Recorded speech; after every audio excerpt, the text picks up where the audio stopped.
আসসালামু আলাইকুম রহমতুল্লাহি ওয়া বারাকাতুহু। আশা করি সবাই অনেক ভালো আছেন। আলহামদুলিল্লাহ আমিও অনেক ভালো আছি। তো আপনাদেরকে দেখাতে আসলাম যে জায়গায় আমি ভিডিও করি। আসলে ভাই এই সমস্ত রাস্তায় ভিডিও করতে অনেক সময় লাগে এবং একটা ভিডিও করতে হলে অনেক সময় প্রয়োজন, কারণ এই রোড দিয়ে অনেক গাড়ি ঘোড়া চলাফেরা করে, এই জন্য আর একটা দুইটার বেশি ভিডিও করতে পারি না।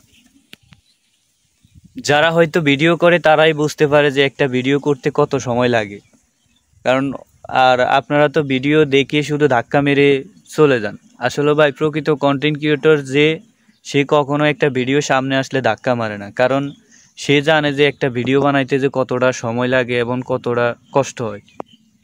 এই জন্য সে সম্পূর্ণ ভিডিওটা দেখে। তাই বলছি ভাই, আপনাদের সামনে যে ভিডিওটাই যাবে না কেন, আপনারা সুন্দর করে ভিডিওটা দেখবেন এবং ভিডিওতে কি কথা বলে সেই কথাগুলো শুনবেন এবং ওই কথা অনুযায়ী একটা গঠনমূলক কমেন্ট করবেন।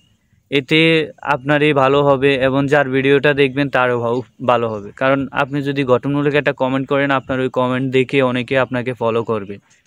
এই জন্য ভাই, যে কোনো ভিডিওতে আপনি দেখবেন, দেখে একটু ভিডিও অনুযায়ী, ভিডিওতে কি কথা বলা আছে ওই কথা অনুযায়ী গঠনমূলক একটা কমেন্ট করবেন। আর আমি যে সমস্ত জায়গায় ভিডিওগুলো করি, আসলে ভাই এরকম গাড়ি যা তো প্রতি 2-3 মিনিট পর পরে গাড়ি চলে, এই জন্য আর ভিডিও তেমন বানানো যাচ্ছে না। আর ভাই যারা এখনো ফেসবুকে কাজ করেন নাই, কাজ করতে চান, তারা অতি দ্রুতই কাজ করুন। কারণ এই ফেসবুক থেকে হয়তো আপনার প্রতি মাসে একটা ইনকাম করতে পারবেন। অনেকে আছেন চাকরি খোঁজার জন্য অনেক সময় ব্যয় করছেন। ভাই একটা পেজ খুলে পেজে কাজ করুন, 2-3 মাস সময় দিন, দেখবেন অবশ্যই আপনি সফলতা অর্জন করতে পারবেন। এখান থেকে যদি ভালো একটা লাইনে যেতে পারেন তাহলে অবশ্যই প্রতি মাসে 20 থেকে 30 হাজার টাকা আপনি কামাইতে পারবেন। কারণ ভাই চাকরির পিছনে না দৌড়াই, অবশ্যই ফেসবুকে কাজ করুন।